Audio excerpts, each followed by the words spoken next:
আসসালামু আলাইকুম রহমতুল্লাহি ওয়া বারাকাতুহু। সম্মানিত দর্শক, জামাতের জনৈক শীর্ষ নেতার কিছু বক্তব্য এই মুহূর্তে বাংলাদেশে ভাইরাল। No hunky পাঙ্কি। এখন এই বক্তব্যটি কোন জামাত নেতা দিয়েছেন আমি এক্স্যাক্টলি এই মুহূর্তে বলতে পারছি না, বাট যে কোনো শীর্ষ একজন নেতা বলেছেন এবং তার সেই বক্তব্য নিয়ে ভীষণ রকম বিতর্ক হচ্ছে, এবং সেই বিতর্ক কেন হচ্ছে, কিভাবে হচ্ছে, সেই বিষয়গুলো নিয়ে আলোচনা করব। তার আগে আরেকটি কথা, সেটি হলো জামাতের আরেক নেতা বা ওই যে নেতা হাঙ্কি পাঙ্কি বলেছেন, হয়তো তিনি বলেছেন যে সোজা আঙ্গুলে যদি ঘি না ওঠে তাহলে আঙ্গুল বাঁকা করে ঘি উঠাবো। এই বিষয়গুলো নিয়ে আলোচনা করব। এখন এটা নিয়ে বাংলাদেশে খুব আলাপ আলোচনা হচ্ছে কয়েকটি কারণে। প্রথমত হলো যে জামাত ইসলামিক কৃষ্টি কালচার, যেটিকে তাহাজিব এবং তমদ্দুন বলা হয়, এটির ধারক এবং বাহক হিসেবে কোরআনের ভিত্তিতে, হাদিসের ভিত্তিতে বা সুন্নাহের ভিত্তিতে একটি রাষ্ট্র ব্যবস্থা কায়েম করতে চান এবং দেশে শরিয়া আইন প্রতিষ্ঠা করতে চান। এবং জামাতের যারা লোকজন, যারা আমরা দীর্ঘদিন ধরে, দশকের পর দশক ধরে বা যুগের পর যুগ ধরে তাদেরকে যেভাবে দেখে এসেছি, তারা নিয়মিত টুপি না পরলেও তাদের দাড়ি আছে, এবং বিশেষ জামাতি আকৃতির দাড়ি, ঠিক অন্যরকম এক মুষ্টি বা লম্বা ওরকম দাড়ি নয়। যেমন গোলাম আজম সাহেবের যে দাড়ি বা আবুল আল্লাহ মওদুদী সাহেবের যে দাড়ি, ঠিক ওইরকম দাড়ি নয়। এমনকি জামাতের আমির যে শফিক সাহেবের দাড়ি, ওইরকম দাড়ি নয়। জামাতের দাড়ি বলতে ঠিক শিশির মনিরের মুখে যেভাবে দাঁড়িয়ে আছে অ্যাডভোকেট শিশির মনির, এটাকে আমরা ছাত্র জীবন থেকে জামাতি দাড়ি হিসেবে ট্রিট করে আসছি। কিন্তু ইদানিং যেটা দেখা গেল যে জামাতের অনেক নেতা হঠাৎ করে দাড়ি বড় করে ফেলছেন। তারা ঠিক ওই আগের যে গত 2-3 দশক ধরে যেমন একটা হাফ দাড়ি, ওরকম না। এখন জামাতের যারা সিনিয়র নেতৃবৃন্দ রয়েছেন অলমোস্ট তাদের সবারই লম্বা দাড়ি রয়েছে। কিন্তু আমরা ছাত্র জীবনে শিবির মাকড়া দাড়ি, যেটা এই শিশির মনিরের মুখে যে দাড়িটা রয়েছে, ঠিক ওইরকম, বা এবি পার্টি মঞ্জুর মুখে যে দাড়ি এখন পর্যন্ত আছে, ঠিক ওই আকৃতির, ওই সাইজের বা ওই ডিজাইনের দাড়িকে আমরা জামাতি দাড়ি বা শিবিরি দাড়ি হিসেবে মনে করে আসছি। কিন্তু আবুল আল্লাহ মওদুদী সাহেবের যদি আপনি দাড়ি দেখেন, তারপর অধ্যাপক গোলাম আজমের সাহেব দাড়ি দেখেন, কাদের মোল্লা সাহেবের দাড়ি দেখেন, আলী হাসান মুজাহিদির ঠিক ওরকম লম্বা দাড়ি ছিল না, তবে মতিউর রহমান নিজামী সাহেবের দাড়ি বা এখন জামাতের আমির তাদের দাড়ি এটা লম্বা, অন্য সব অহরহ দাড়ির মতো। কিন্তু শিবিরের যারা ছেলেরা তারা ঠিক ওইরকম শিশির মনির মতো করে দাঁড়িয়ে রাখে। এভাবেই একটা কালচার গড়ে উঠেছিল। তারা নরম ভাষায় কথাবার্তা বলে, মুখ দিয়ে আজে বাজে শব্দ উচ্চারণ করে না, সব জায়গায় একটা বিনয়ী ভাব দেখায় এবং মানুষের যে মন জয় করার জন্য তারা প্রাণান্ত নরম ভাষা ব্যবহার করে, সাহায্য করে, সহযোগিতা করে। কিন্তু গত 14 মাসে দেখা গেল যে তারা অনেকটা প্রচলিত রাজনীতিবিদদের মতোই, বিএনপি আওয়ামী লীগের মতোই হুঙ্কার দিচ্ছেন। তারপর তাদের মধ্যে যে অভিযোগগুলো আসছে, দেখা দিচ্ছে, তাদের বিরুদ্ধে যে ত্রুটিগুলো দেখা দিয়েছে তাদের মধ্যে, এবং তাদের বিরুদ্ধে যে সকল অভাব, অভিযোগ, লোভ, লালসা, কামনা, বাসনা ইত্যাদি যা কিছু দেখা যাচ্ছে, তাতে মনে হচ্ছে যে প্রচলিত রাজনীতি, ক্ষমতা রাজনীতির ক্ষেত্রে জামাত যদি কোনো ক্ষমতা পায়ও, তারা যে খুব বেশি ভালো করতে পারবে বা আলাদা কিছু করতে পারবে, এটা মনে হচ্ছে না। তারা এই গত 14 মাসে খুব রাগ হচ্ছেন, খুব জোরে জোরে কথা বলছেন, মুখে যা আসে তাই বলছেন। তো এগুলোর ফলে কি হলো, জামাত নিয়ে মানুষের একটা ভয় চলে এসেছে। ফলে যে বিষয়গুলো মানুষ ভুলতে বসেছিল, রাজাকার, আলবদর, আশামস, আমাদের মহান মুক্তিযুদ্ধে জামাতের ভূমিকা, তারপরে ওই সময়টাতে যে সকল মন্দ কাজ হয়েছে, সেই মন্দ কাজ নিয়ে যে জামাতের দায়িত্ব, এই জিনিসগুলো মানুষ প্রায় ভুলতে বসেছিল।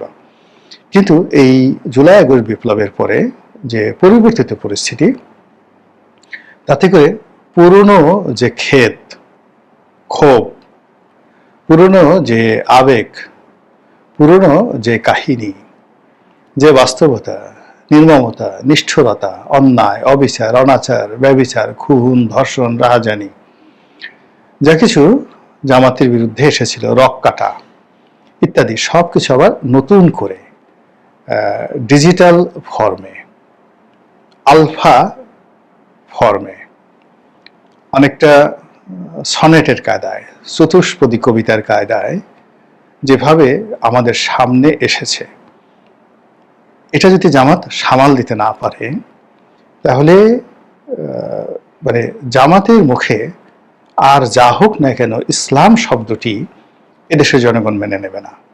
তারা বলবে যে আপনারা যে রাজনীতি করছেন, রাজনীতি নিয়ে থাকুন। এটা হয়তো আইএসের রাজনীতি হতে পারে, তালেবানের রাজনীতি হতে পারে, এটা হয়তো হরকাতুল জিহাদের রাজনীতি হতে পারে, এটা হয়তো বিএনপি রাজনীতি, জাসদের রাজনীতি, আওয়ামী লীগের রাজনীতি হতে পারে, কিন্তু আর যা হোক না কেন এটা মদিনা সনদের রাজনীতি হতে পারে না।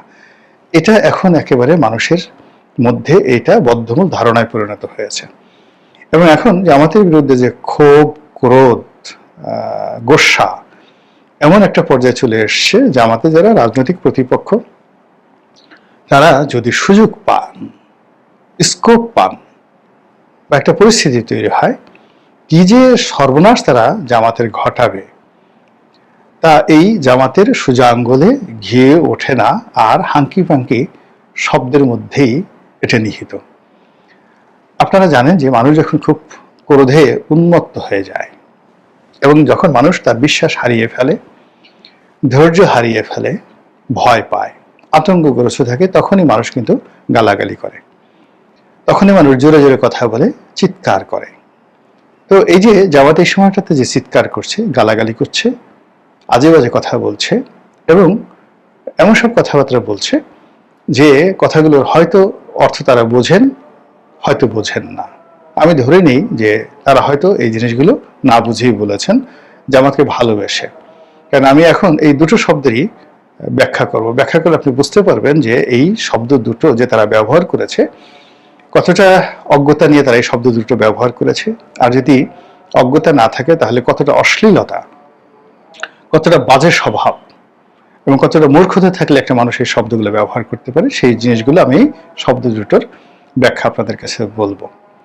থার্ডলি যে কথাটা বলতে চাই যে জামাত ভয় পেয়েছে, জামাতের মধ্যে অস্থিরতা দেখা দিচ্ছে, জামাত ধৈর্য হারিয়ে ফেলেছে, অথবা জামাত অহংকারী হয়ে পড়েছে। তা না হলে এই ধরনের শব্দ মানুষ সাধারণত ব্যবহার করে না।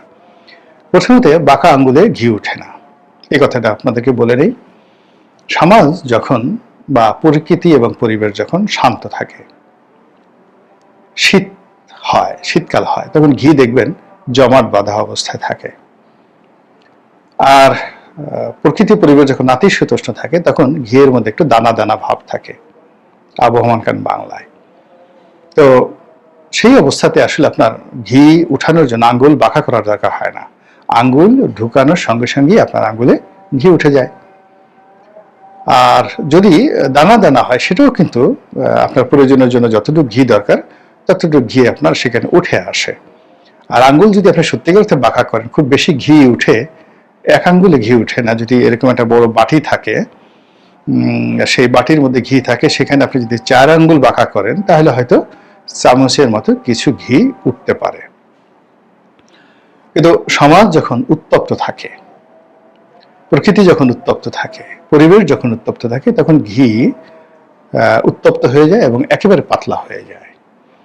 তো পাতলা যখন ঘি যখন পাতলা হয়ে যায়, পানির মতো পাতলা হয়ে যায়, অন্য তেলের মতো না, একেবারে পানির মতো পাতলা হয়ে যায়, তখন ওই উত্তপ্ত ঘিয়ের মধ্যে হাত ঢুকালে আপনার বাঁকা করার সুযোগ পাবেন, হাত পুড়ে যাবে। আর ওই অবস্থাতে যদি আপনি ঘি উঠানো, বাঁকা করে ঘি উঠান, আপনার আঙ্গুলের যে ছিদ্র, সেই ছিদ্র দিয়ে বেশিরভাগ ঘি পড়ে যাবে।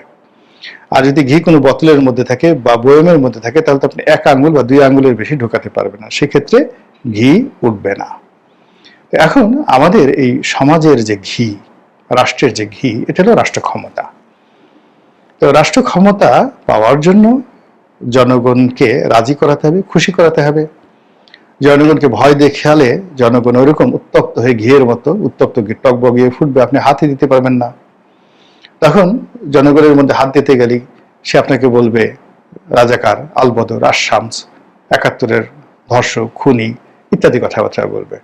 আর সে যখন জমাটবদ্ধ থাকবে, তখন তাদেরকে পাওয়ার জন্য এই গত স্বাধীনতার পর থেকে আপনারা যেভাবে নম্র এবং ভদ্র হয়ে মানুষের মনোরঞ্জন করেছেন এবং মানুষের দুঃখ কষ্ট বেদনাকে ভুলিয়ে দেওয়ার চেষ্টা করেছেন, ওভাবে মানুষের দুঃখ কষ্ট ভুলিয়ে মানুষের মধ্যে যে অন্তর্নিহিত নির্যাস, আপনাকে ভোট দেওয়ার যে ক্ষমতা, ওটা অটোমেটিক্যালি চলে আসবে স্বয়ংক্রিয়। এখানে চাপ দিলে চাপ দিলে আপনার জন্য হিতে বিপরীত হবে। এটা কেবলমাত্র জামাত নয়, এটা বিএনপির জন্য প্রযোজ্য। বিএনপি যদি চাপ দেয় বলবে হাওয়া ভবন, খাম্বা ইত্যাদি নানা কথাবার্তা বলবে, চাঁদাবাজি কথাবার্তা বলবে। আওয়ামী লীগ যদি চাপ দেয় বলবে ওই বাকশাল, গম চোর, টিয়ার চোর ইত্যাদি ইত্যাদি নানা রকম কথাবার্তা বলবে। আর এই বছর তো মাশাআল্লাহ যা হয়েছে, এটা চাপ দিয়ে আওয়ামী লীগ কখনো পাবে না। তো আমাদের যে রাজনীতি, সেই রাজনীতিতে চাপ দিয়ে কোনো কিছু করার সংস্কৃতি নেই, এটা হয়নি। মিলিটারি শাসকরাও পারেননি, আইয়ুব খান পারেননি, ইয়াহিয়া পারেননি, কেউ পারেননি। ফলে রাজনৈতিক দলগুলো পারবে না। ফলে এখানে জামাতে এই যে আঙ্গুল বাঁকা করে ঘি উঠানোর যে হুমকি, এটা জনগণের জন্য যদি হয় একেবারে নিরেট মূর্খতা। যদি তাদের প্রতিপক্ষ সেই বিএনপিকে উদ্দেশ্য করে এই কথা বলে, তাহলে বিএনপির সঙ্গে আঙ্গুল বাঁকা করার মতো অবস্থা এখনো জামাতের হয়নি। বিএনপির বিরুদ্ধে অস্ত্র ধরার ক্ষমতা এখনো তাদের হয়নি। বিএনপির বিরুদ্ধে অর্থ বিনিয়োগ করার সামর্থ্য এখনো জামাতের হয়নি। এটাও মূর্খতা। আর যদি এনসিপি বা সরকারের সঙ্গে অভিমান করে জামাত এই কথা বলে থাকে, এটাকে আপনি বলতে পারেন অকৃতজ্ঞতা, নির্বুদ্ধিতা এবং অসহিষ্ণুতা। গেল এটা। এবার হাঙ্কি পাঙ্কি নিয়ে আসি। হাঙ্কি পাঙ্কি বলতে যেটিকে বলা হয় যৌন মিলন, সেক্সুয়াল ইন্টারকোর্স। এটি আপনার স্ত্রীর সঙ্গে নয়, প্রেয়সীর সঙ্গে নয়, প্রেমিকার সঙ্গে নয়, এটি একেবারে পথবধূ মানে পতিতাদের সঙ্গে। পতিতাদের সঙ্গে যে সম্পর্কটি, সেই সম্পর্কটি আপনি যদি যাকে বলা হয় এখানে অফার অ্যান্ড অ্যাকসেপ্টেন্স, আপনার কোনো বন্ধু আপনাকে আপ্যায়ন করতে চায়, আপনাকে একটা পতিতা উপহার দিতে চায়, কিন্তু আপনার চেহারা সুরত দেখে সে আপনাকে বলতে পারছে না যে তুমি কি এই কাজটি করতে চাও কিনা। আপনি নতুন একটা জায়গাতে গেছেন, কোনো শহরে গেছেন, ইউরোপের কোনো শহরে গেছেন, আমেরিকাতে গেছেন, আপনার কোনো বায়ার, আপনার কোনো বন্ধু আপনাকে ক্যাসিনোতে নিতে চায়, ক্যাবারেতে নিতে চায়, ডিস্কোতে নিতে চায়, কিংবা কোনো পতিতালয় নিয়ে যেতে চায়, কিংবা আপনার রুমের মধ্যে কোনো পতিতা পাঠাতে চায় ওই আপনাকে রাজি এবং খুশি করার জন্য। তো সেক্ষেত্রে সে আপনাকে সরাসরি যাকে বলা হয় এই কথাটা বলতে পারবে না। সে আপনাকে বলবে do you like hanky panky. তো আপনি বিদেশিকে জিজ্ঞাসা করে দেখেন যে এরকম ভাবেই হয়, do you like hanky panky. তখন আপনি যদি বলেন যে আমি what do mean by hanky panky, তখন সেই বিদেশি আপনাকে করবে কি, আমরা ছোটকালে একে অপরকে মানে অপমান করার জন্য বাচ্চারা যেভাবে কি করতো, এক আঙ্গুলের সঙ্গে আর এক আঙ্গুল ঠেকিয়ে একটা গর্ত তৈরি করতো। ধরুন বাম হাতে একটা গর্ত তৈরি করতো, আর সেই গর্তের মধ্যে ডান হাতের আঙ্গুল বারবার ঢুকিয়ে যেভাবে মানে যাকে বলা হয় যৌন সঙ্গমের দৃশ্য সে প্রকাশ করত। তো ওইরকম ভাবে বিদেশি যারা লোকজন আছে দেশের বাইরে, তারা আপনাকে ওই দৃশ্য ওইভাবে মানে নিজের যে বাম হাত, সেই বাম হাতের সেই বৃদ্ধাঙ্গুল এবং তর্জনী এই দুটো একত্র করে একটা ছিদ্র বানাবে। সেই ছিদ্রের মধ্যে আবার ডান হাতের সেই যে তর্জনী এটা ঢুকিয়ে বারবার ঢুকিয়ে সে দেখানোর চেষ্টা করবে ইটস কল হাঙ্কি পাঙ্কি। তো বোঝার চেষ্টা করুন যে এই যে শব্দটি জামাতের যে লোক ব্যবহার করেছেন, তিনি যদি এই ইতিহাস জেনে এটা ব্যবহার করে থাকেন হাঙ্কি পাঙ্কি, তাহলে আমার কোনো বক্তব্য নেই।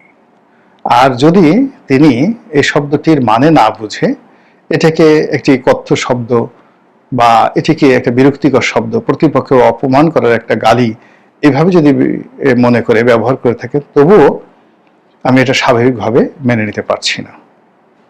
মহান আল্লাহ আমাদের সবাইকে